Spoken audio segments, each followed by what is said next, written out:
irmãos? Amém? Aleluia. Glória a Deus pela sua vida, pela sua vinda aqui nesse espaço onde nós cultuamos ao Senhor Deus, tomando todas as precauções, todos os cuidados.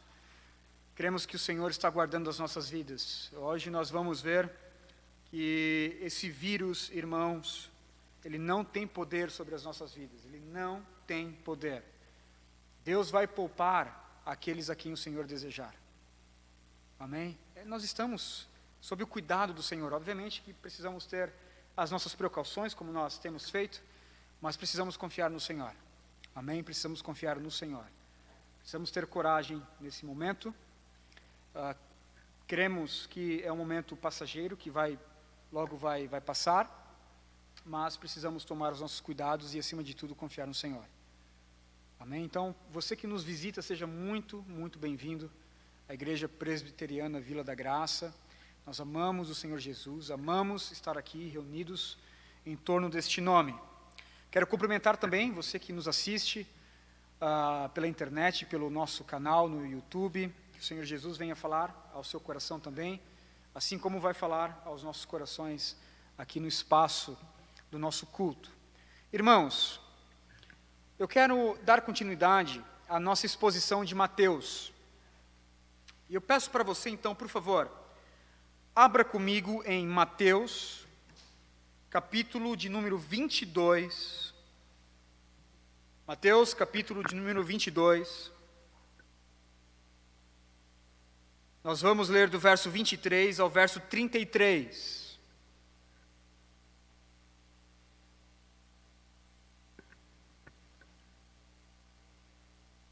O sermão dessa noite tem como título o estado eterno, a realidade do estado eterno e o Deus dos vivos.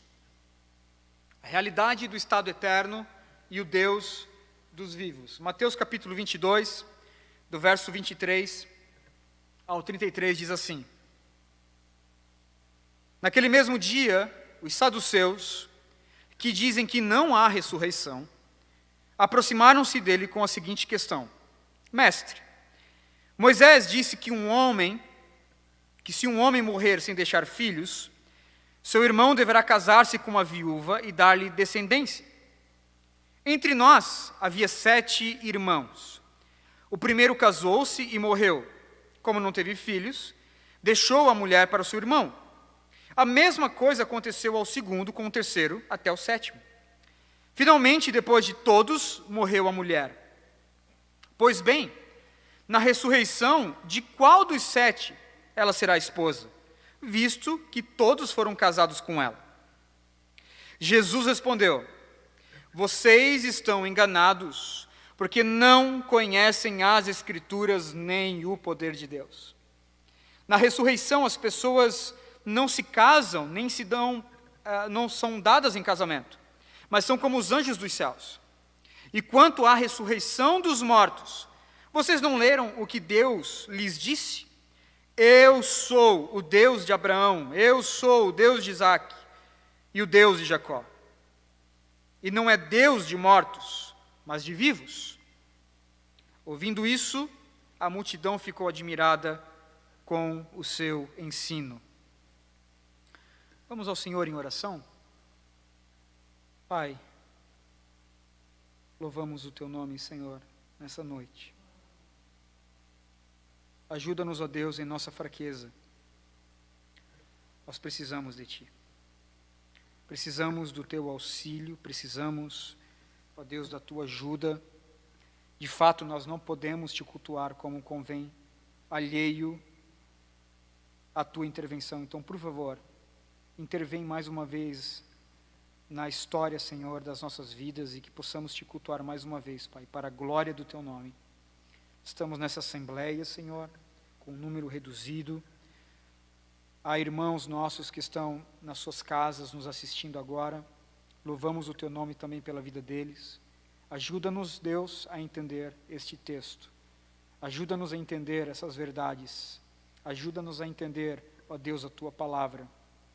Faz isso para a glória do Teu nome, para a nossa alegria. Senhor, não permita que eu venha passar alguma impressão errada, equivocada acerca de ti, mas que eu venha tão somente pregar o teu evangelho. Faz isso para a glória do teu nome e para a nossa alegria, assim que nós oramos. Amém. Amém. Irmãos, os inimigos do Senhor, de Cristo Jesus, não lhe davam trégua. De fato, eles desejavam matá-lo. E eles insistiam, então, em alguma forma, para pegá-lo numa controvérsia. Por exemplo, Jesus teve a sua autoridade questionada em Mateus capítulo 21, do verso 23 ao 27. Depois nós temos Jesus então sendo colocado à prova com relação ao imposto romano, capítulo 22, do 15 ao 22. E no texto de hoje, irmãos, não será diferente. Os seus inimigos novamente o questionam e tentam pegá-lo em alguma controvérsia. Agora eles questionam Jesus com relação à realidade da ressurreição e as suas implicações no estado eterno, nos céus. E bem da verdade, irmãos, que estes homens, os inimigos de Cristo Jesus, sendo eles escribas, fariseus ou saduceus, como nós vamos ver hoje, eles não querem aprender nada. Eles não possuem um coração ensinável, ou mesmo estão dispostos a ouvir e a responder com fé. Eles são inconversos, irmãos. Eles são completamente desprovidos da graça de Cristo para ouvir e entender qualquer ensino de Jesus. Eles simplesmente desejam pegar Jesus numa controvérsia doutrinária. Contudo, irmãos, esses homens, em todas as vezes, são envergonhados pelo próprio Jesus. A ignorância desses homens vem à tona para que todos então venham a perceber que esses homens são inconversos. Eles não têm um coração ensinável.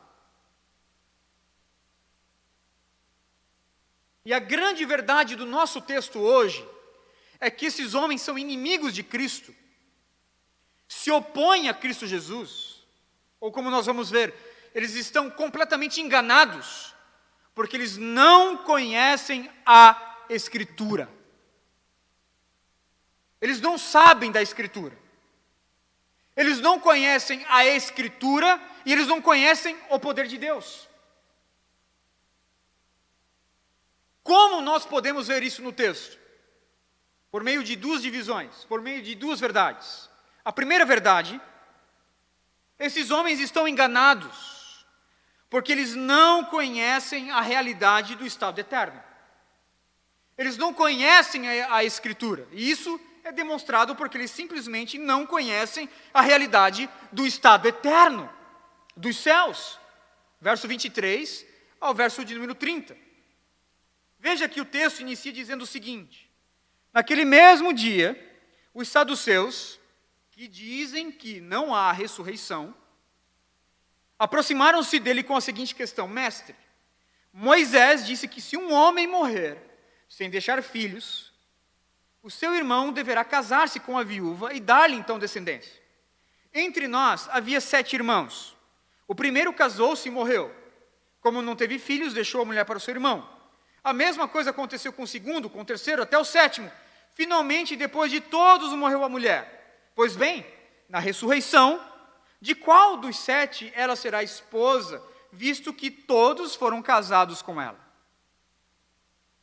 Veja que a intenção desses homens, dos inquiridores aqui de Jesus, ela é tão maliciosa, irmãos, como da questão passada, da perícope passada. Eles esperam enredar Jesus aqui num debate teológico.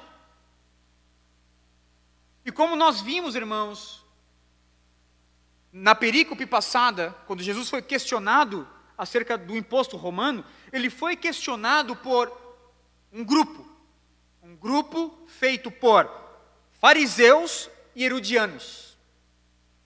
Geralmente esse grupo, eles mantêm uma rixa, fariseus e herodianos, mas se juntaram para questionar Jesus com relação ao imposto romano. Mas aqui o que acontece? Este grupo de fariseus e herodianos, eles saem, enquanto um outro grupo entra, no mesmo dia. E o tópico dos inimigos de Cristo Jesus é agora com relação à realidade da ressurreição e do estado eterno, as implicações do estado eterno. E por que eles perguntam isso, irmãos? Porque diferente dos fariseus, os saduceus, eles não criam na ressurreição do corpo. Segundo a tradição dos saduceus, tanto o corpo como a alma, simplesmente elas serão silenciadas com a morte. Morreu, acabou. Não tem mais vida após a morte. Diferente dos fariseus, os saduceus eram um grupo mais restrito e não criam na imortalidade da alma.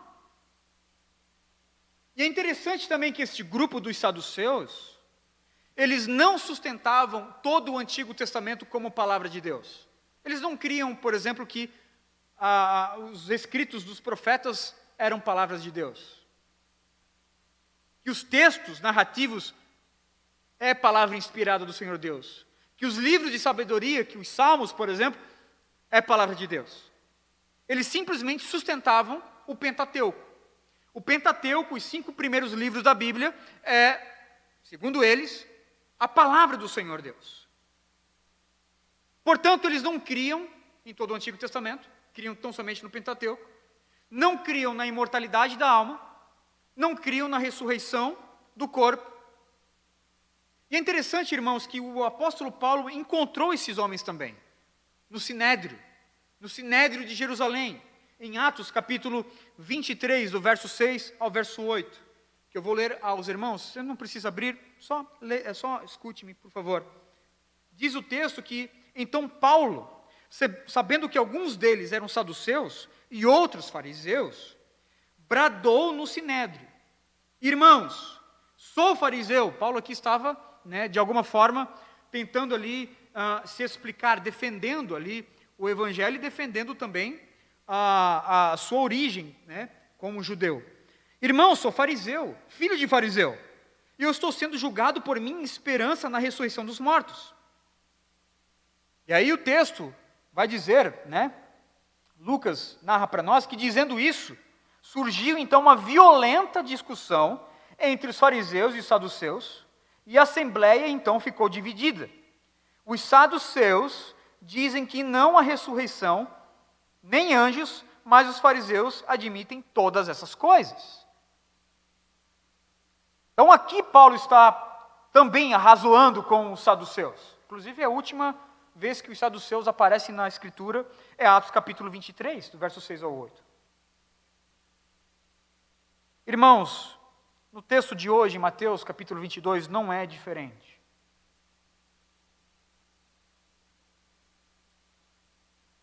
Os fariseus não conseguiram convencer os saduceus dessa doutrina da ressurreição.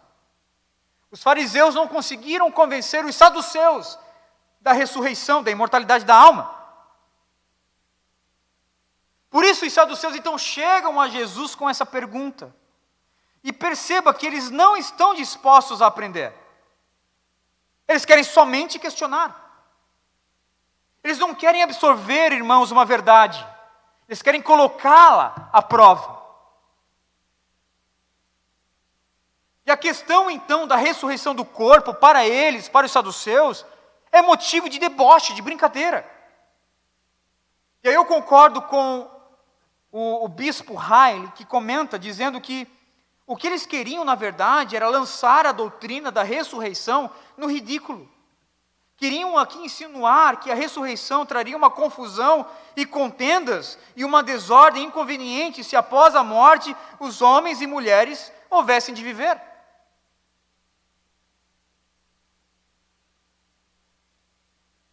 Estes são os saduceus. É interessante, irmãos, que na contramão de quase toda a tradição e pensamento das civilizações antigas, os saduceus aqui se mostram incrédulos com relação a isso. Por exemplo, se os irmãos estudarem as culturas antigas, os irmãos vão ver que as culturas antigas falavam acerca da vida após a morte. No Egito Antigo, por exemplo, você vai ter o livro dos mortos. Os gregos antigos muitas vezes colocavam ali uma moeda na boca do cadáver, né, para que ele pudesse então pagar a sua passagem dessa vida para a próxima. Alguns índios são até hoje enterrados, né, com seu arco e flecha, para que eles possam então, né, de alguma forma, caçar na vida vindoura.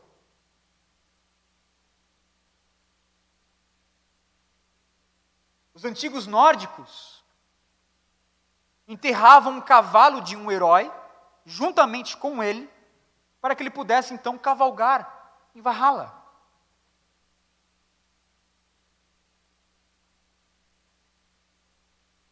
E apesar, irmãos, de muitas aberrações estranhas, e obviamente não bíblicas, a respeito do assunto, nós podemos ver que os homens sentem a força da vida após a morte. Você vai ver isso na cultura judaica. O Talmud, por exemplo, fala constantemente acerca da ressurreição do corpo, da imortalidade da alma. E muito mais importante do que o Talmud, por exemplo, os escritos do Antigo Testamento descrevem claramente a doutrina bíblica acerca da ressurreição do corpo. Salmo 16, verso 9 e 10, o salmista vai dizer: por isso o meu coração se alegra no íntimo e exulto. Mesmo o meu corpo repousará tranquilo, porque tu não me abandonarás no sepulcro e nem permitirás que o teu santo sofra decomposição. Salmo 49, verso 15, vai dizer: mas Deus redimirá a minha vida da sepultura e me levará para si. O profeta Oséias, capítulo 6, verso 1 e 2, o profeta vai dizer: venham, voltemos para o Senhor. Ele nos despedaçou, mas nos trará cura. Ele nos feriu, mas sarará as nossas feridas. Depois de 2 dias, Ele dará vida novamente. Ao 3º dia, nos restaurará para que vivemos em sua presença. Nós temos o texto de Daniel, capítulo 12, verso 2. Talvez o texto, né, mais detalhado aí acerca da ressurreição do corpo no Antigo Testamento. O profeta vai dizer: multidões que dormem no pó da terra acordarão, uns para a vida eterna, outros para a vergonha, para o desprezo eterno. Aqueles que são sábios reluzirão como o fulgor do céu, e aqueles que conduzem muitos à justiça serão como as estrelas para todo sempre. O que nós temos, irmãos, aqui? A realidade bíblica da ressurreição do corpo, da imortalidade da alma. Portanto, perceba que os judeus não só acreditavam na vida após a morte, mas na ressurreição do corpo. Todos criam, com exceção dos saduceus. Com exceção dos saduceus. E é por isso que eles chegam a Jesus com essa controvérsia. Veja que eles chegam aqui, irmãos, com uma história, assim, como diz a minha mãe, do arco da velha. Né? Uma história do arco da velha. Segundo eles, irmãos, havia entre eles ali um saduceu, que tinha 6 irmãos. Este homem casou com a sua mulher e morreu. Não deixou nenhum filho. Nós não sabemos aqui o motivo da sua morte, mas a sua esposa, a viúva, deveria então casar com o cunhado. Interessante isso, mas é algo, né, que nós temos no Antigo Testamento. Os matrimônios de levirato. Irmãos, é interessante na cultura antiga, porque se um homem morresse sem deixar filhos, sem deixar descendentes, como é que ficaria a questão da viúva na sua velhice? Quem cuidaria dela? Então o cunhado tinha uma responsabilidade para com a viúva, de deixar um descendente. Inclusive, o filho mais velho deveria então ter o mesmo nome do falecido, do irmão que morreu. Do primeiro esposo daquela mulher. A fim de que essa criança pudesse então crescer e cuidar então da mãe um pouco mais tarde. Onde nós temos isso, irmãos? A lei do casamento levirato se encontra lá em Deuteronômio, capítulo 25. Eu peço que você então, por favor, abra. Deuteronômio, capítulo 25, versos 5 e verso 6.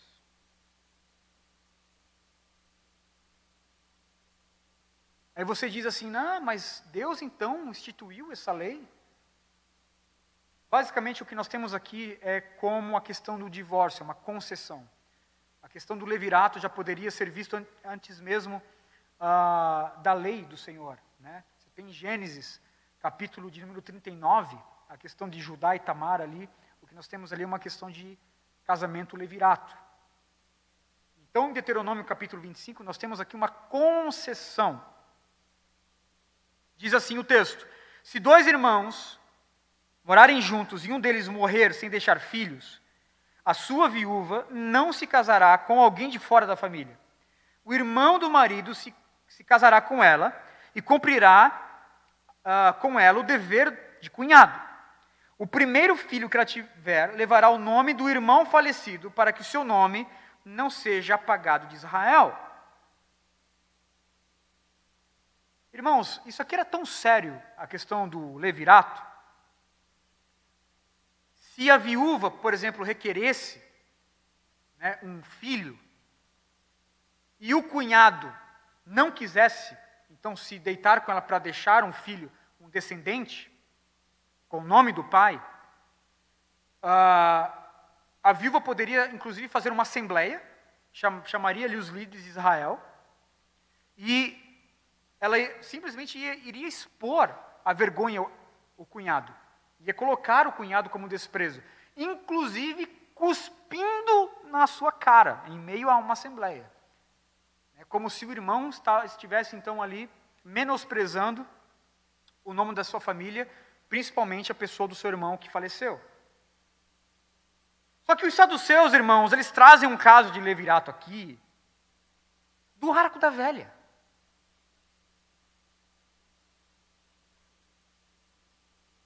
É incomum esse caso aqui. E no mínimo nós devemos olhar com desconfiança para os saduceus, se de fato isso aconteceu de verdade. Mas vamos lá. Segundo eles, uma mulher viúva, ela casou, irmãos, consecutivamente com 6 irmãos do primeiro marido falecido. E surpreendentemente, nenhum deles lhe deu um filho. Eu não sei você, mas era uma mulher perigosa essa aqui, né? Uma mulher perigosa. Casou com o primeiro, morreu. Casou com o segundo, morreu. Casou com o terceiro, morreu. Com o quarto, morreu. Com o quinto, morreu. Com o sexto, morreu. O sétimo já estava, irmãos. Né? E agora? Uma mulher perigosa essa aqui.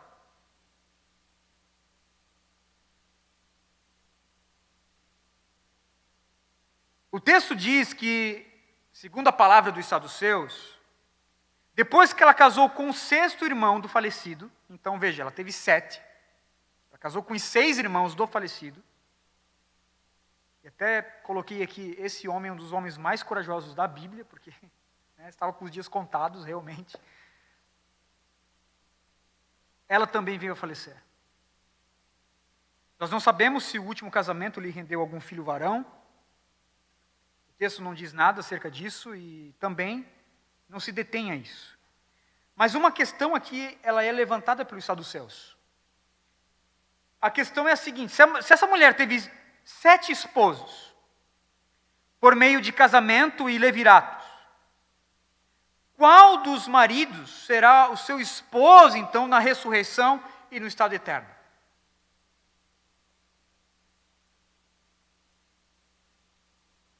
E novamente, irmãos, Jesus então toma a pergunta desses homens e coloca contra eles mesmos.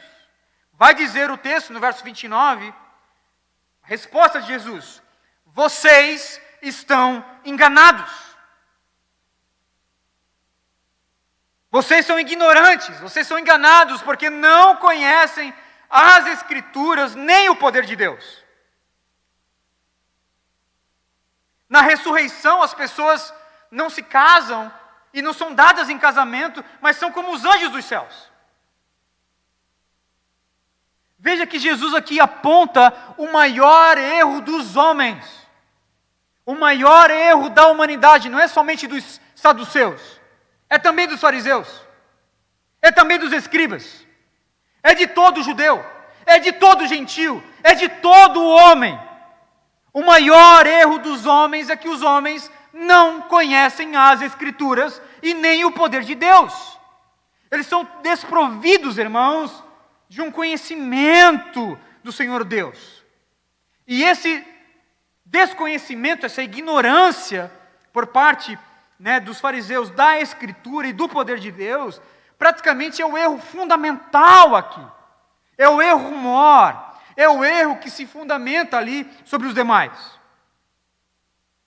Esses homens são completamente ignorantes com relação à Escritura. Esses são os saduceus. Eles se acham ali os superiores, os mais literais, os mais restritivos. Mas eles não passam de ignorantes com relação às verdades de Deus. Eles queriam pegar Jesus, mas o máximo que eles fizeram foi trazer à baila, irmãos, a sua própria ignorância, para exposição, então, para exposição pública. Jesus diz: vocês estão errados, vocês estão enganados. Vocês me fazem essa pergunta idiota porque vocês não conhecem a Escritura e nem o poder de Deus. E Jesus fala assim, irmãos, que se eles realmente conhecessem as Escrituras, saberiam que não existe nada em Deuteronômio capítulo 25, versos 5 e 6, ali no casamento de Levirato, que se aplique à vida futura, que se aplique à ressurreição do corpo. Além do mais, se eles conhecessem o poder de Deus, saberiam que Deus é poderoso o suficiente para ressuscitar os mortos num plano eterno, que não há necessidade, então, de casamentos.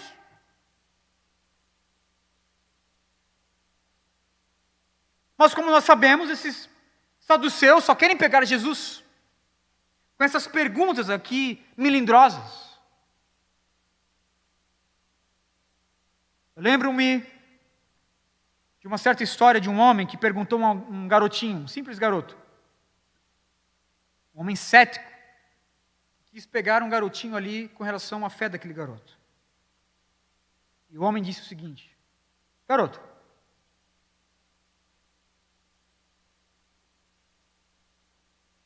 eu tenho uma pergunta para você.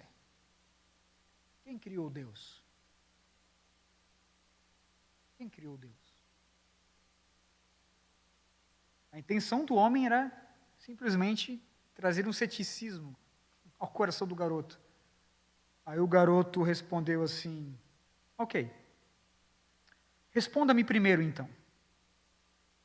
Como é que uma vaca preta, que come um capim verde, cuja carne é vermelha, pode dar um leite branco que produz uma manteiga amarela?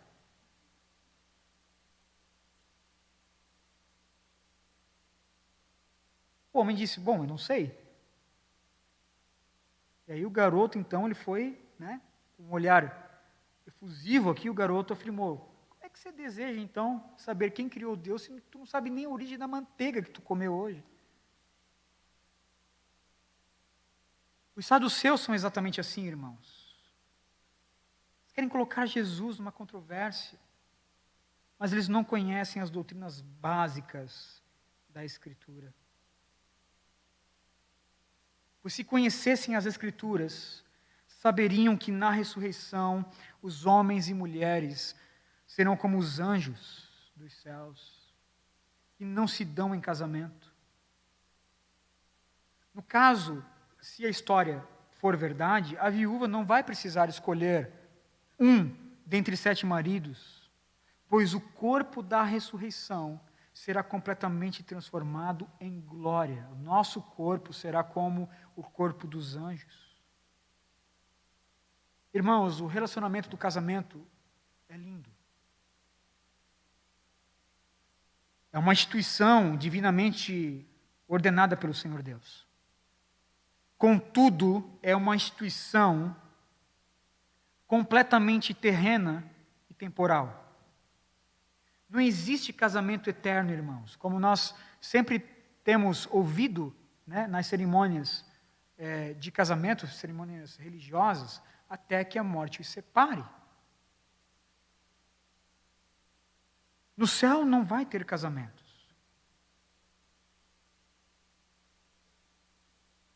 Marido e mulher são uma só carne, mas não são um só espírito.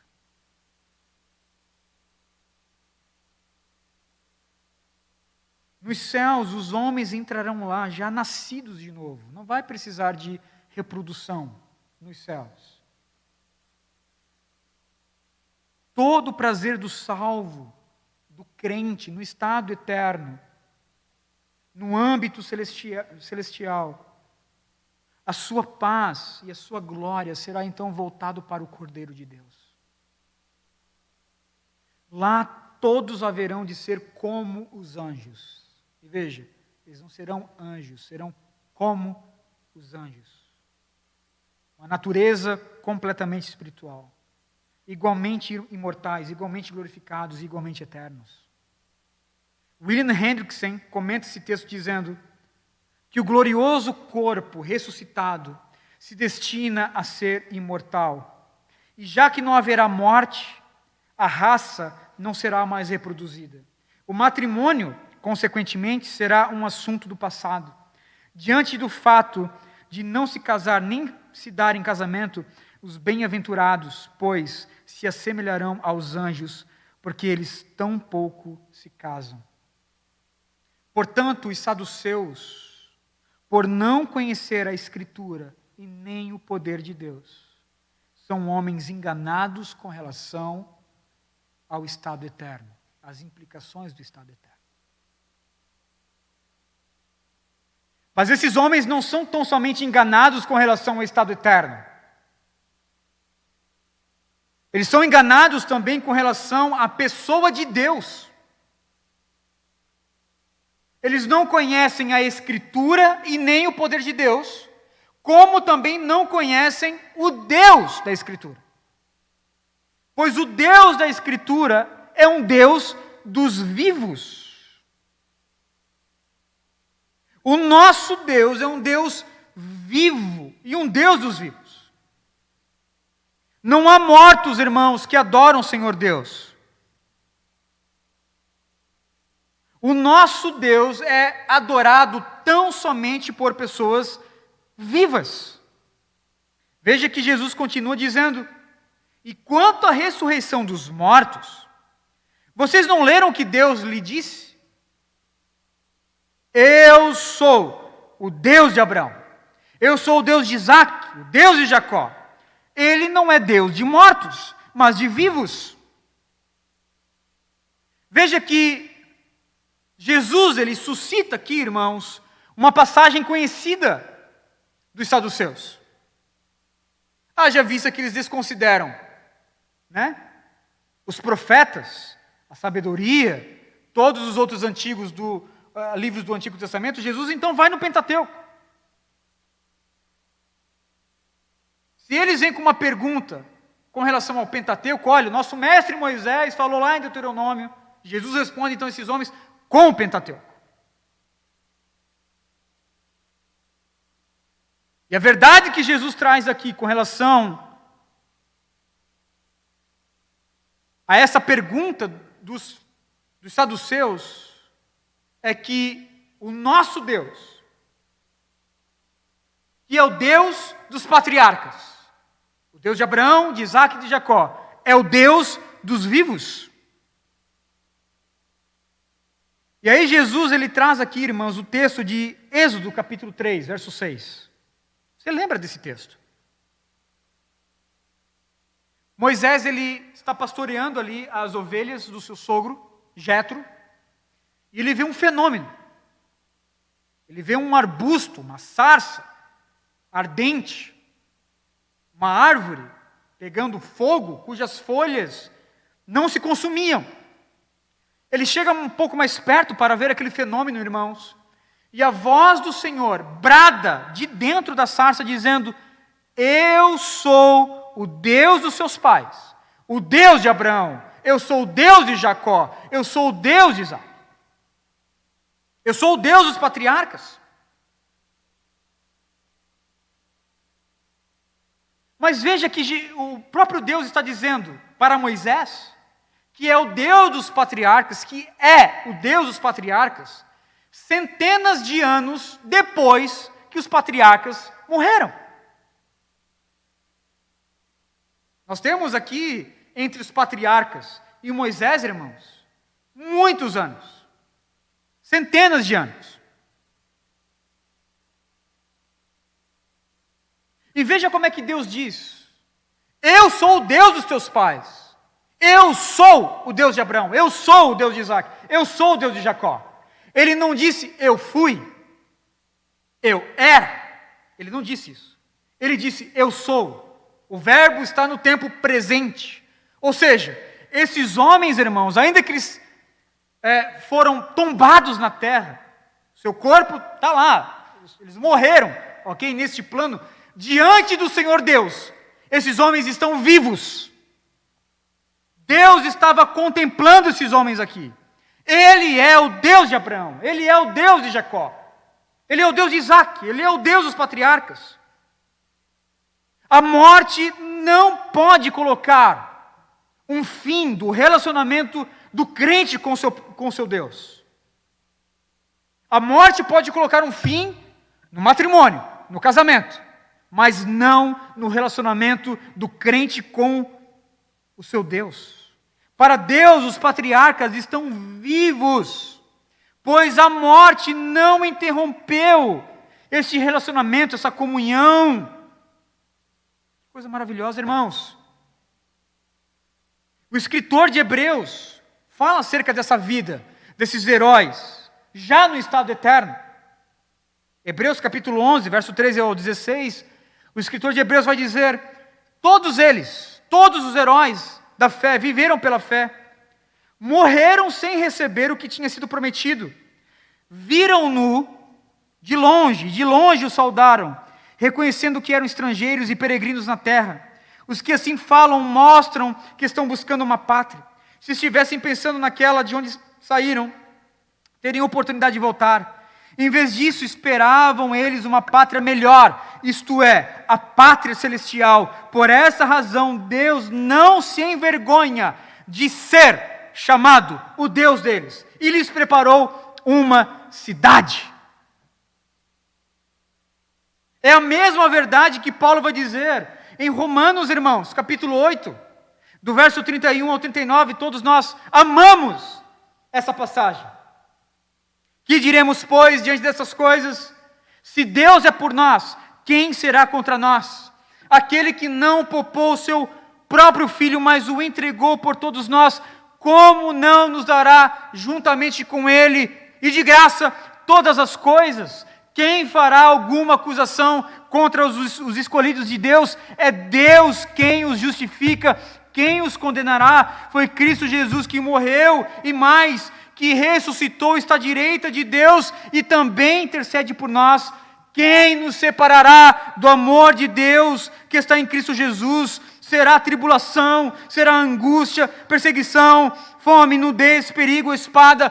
Como está escrito, nós somos entregues ao matadouro como ovelhas destinadas ao matadouro, mas em todas essas coisas nós somos mais do que vencedores por meio daquele que nos amou.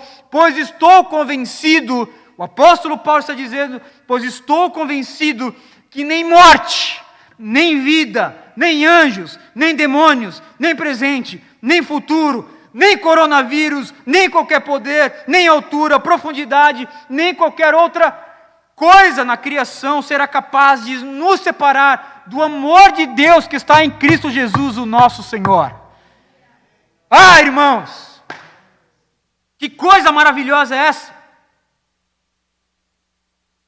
A morte não é o fim para nós. Nós somos uma igreja presbiteriana, uma igreja aliancista. Lembra da promessa? Eu serei o teu Deus. E essa é uma promessa perpétua.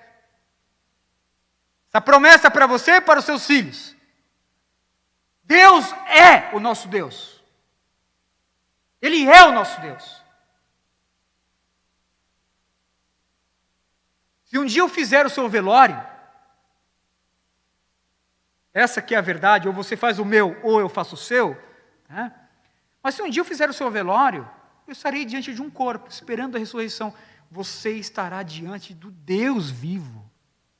Ele é o seu Deus hoje e será para todo sempre.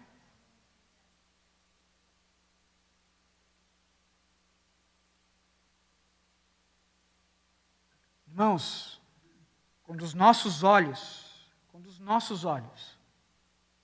se fecharem na terra, imediatamente nós vamos abrir, estaremos diante do trono de Cristo. Vivos, pois o Deus vivo não é Deus de mortos. O nosso corpo está ali, esperando ainda a ressurreição. Mas estaremos vivos diante do Senhor Deus. Você lembra de Atos capítulo 7? Se não me falha a memória, verso 59. O diácono Estevão está sendo apedrejado. Ele olha para os céus, ele vê Cristo, assentado à direita de Deus, o Pai. O que ele diz? Senhor, recebe o meu espírito.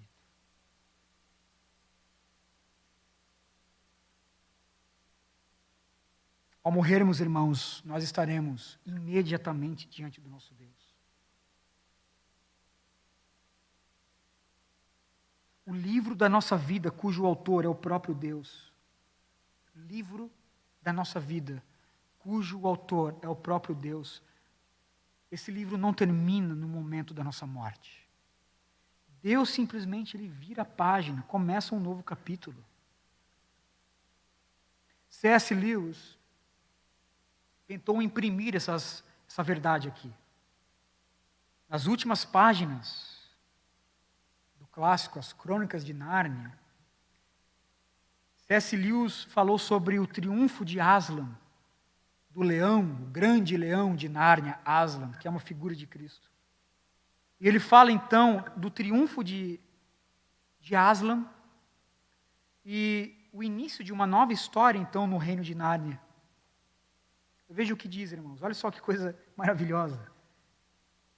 E à medida que Aslan falava, já não lhes parecia mais um leão. As coisas que começavam a acontecer a partir daquele momento eram tão lindas e grandiosas que eu não consigo descrevê-las. Para nós, este é o fim de todas as histórias. E podemos dizer com absoluta certeza que todos viveram felizes para sempre. Para eles, para os narnianos. Porém, este foi apenas o começo da verdadeira história. Toda a vida deles nesse mundo e todas as suas aventuras em Nárnia havia sido apenas a capa e a primeira página do livro. Agora, finalmente, estava começando o capítulo 1 da grande história, que ninguém na terra jamais leu. A história que continua eternamente e no qual cada capítulo é melhor do que o anterior. Aleluia, irmãos. Aleluia.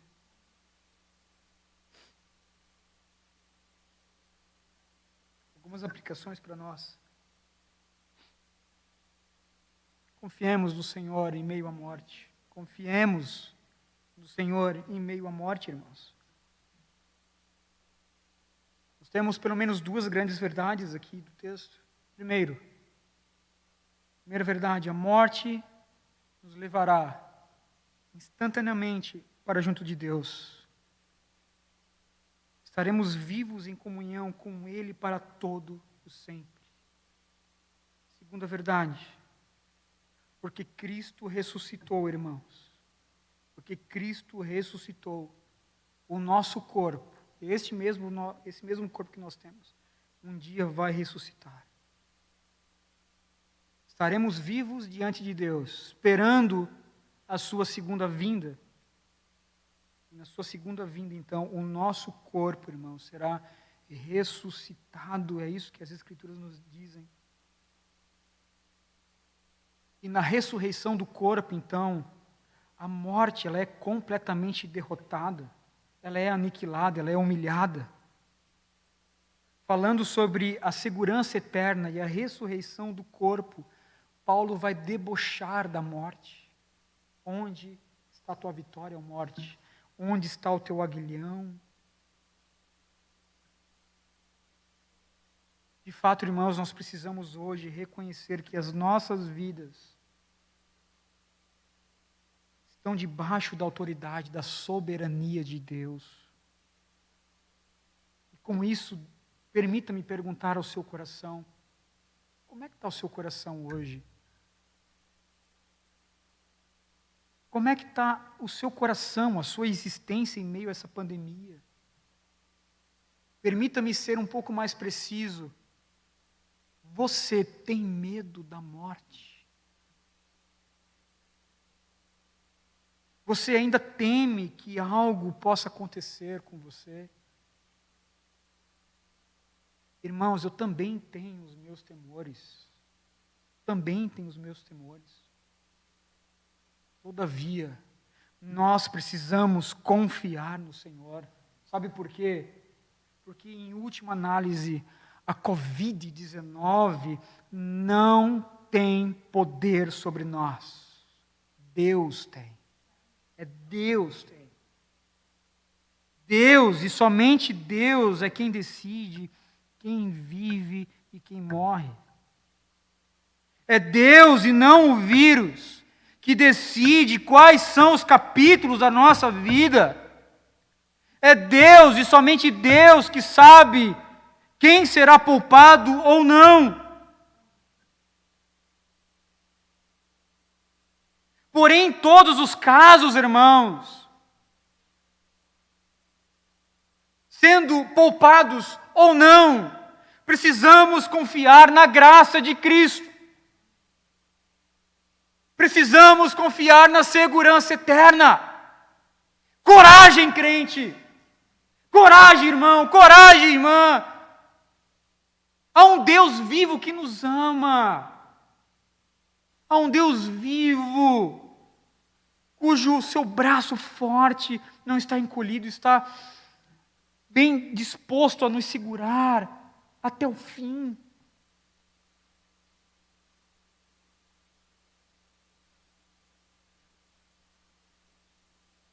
Pense comigo que não é preciso você ser contaminado por esse vírus para você morrer. Basta Deus simplesmente desejar que o seu coração pare de bater, agora, em qualquer momento.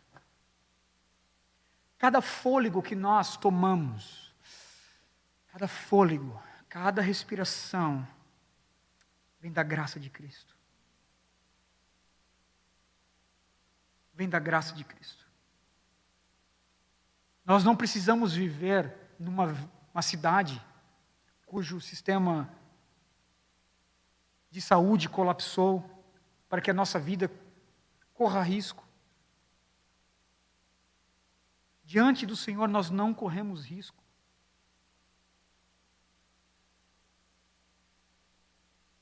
Porque nós estamos vivos ainda, porque Deus é gracioso. John Piper vai dizer, irmãos, eu recomendo esse livro, Coronavírus e Cristo, de graça. Só entrar lá e baixar esse livro, Coronavírus e Cristo. John Piper vai dizer, na presença de Deus, ninguém tem o direito à vida. Cada respiração que damos é um presente da graça. Cada batida do coração imerecida. A vida e a morte estão, em última instância, nas mãos de Deus. Se Ele quiser, viveremos. Caso contrário, não. Obviamente, irmãos, que nós precisamos tomar todas as precauções, os cuidados. Precisamos ter a nossa responsabilidade para com esse vírus. Contudo, confiemos no Senhor. Confiemos no Senhor. Confiemos em Cristo Jesus. Depositemos nele a nossa confiança. O nosso Deus é o Deus dos vivos. Ele é o nosso Deus hoje e depois da morte. Se seremos poupados ou não, dentro da nossa existência, que é eterna a partir da nossa salvação, isso é apenas um detalhe. Isso é apenas um detalhe. E aí eu termino com a esperança bíblica que o Catecismo de Heidelberg traz logo na primeira pergunta. O Catecismo de Heidelberg pergunta assim: qual é o seu único fundamento na vida e na morte? Esses irmãos escreveram esse catecismo em meio à perseguição. Gaspar Olivianos, Ursinos, os dois estavam debaixo de perseguição, vivendo e vendo irmãos em Cristo sendo jogados nas fogueiras, sendo queimados vivos. Eles perguntam: qual é a tua única esperança na vida e na morte? Ao que o catecismo responde: meu único fundamento é o meu fiel Salvador Jesus Cristo. A Ele eu pertenço em corpo e alma, na vida e na morte, e não pertenço a mim mesmo. Com o seu precioso sangue, Ele pagou por todos os meus pecados, Ele me libertou de todo o domínio do diabo. Agora Ele me protege de tal maneira que, sem a vontade do meu Pai do céu, não perderei nenhum fio de cabelo. Além disto, tudo coopera para o meu bem. Por isso, pelo Espírito Santo, Ele também me garante a vida eterna e me torna disposto a viver por Ele daqui em diante de todo o meu coração. Coragem, crente. Coragem, meu irmão. Coragem, minha irmã. Confiemos no Senhor. Confiemos no Senhor. Deus, e tão somente Deus, é o autor deste livro fantástico que é a nossa vida. A morte não é o fim da história. É apenas a capa e a primeira página. O capítulo 1 vai começar no estado eterno. Estado eterno, irmãos. Eterno. Eterno. Vamos ao Senhor em oração?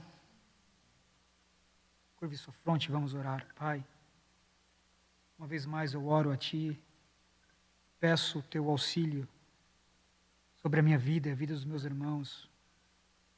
Rogo para que o Senhor, por graça e misericórdia, pelos méritos de Cristo Jesus, não considerando o que nós somos ou temos, mas considerando aquilo que Cristo é, o que Cristo tem, que o Senhor venha nos ajudar a vencer esses temores da nossa existência, Senhor.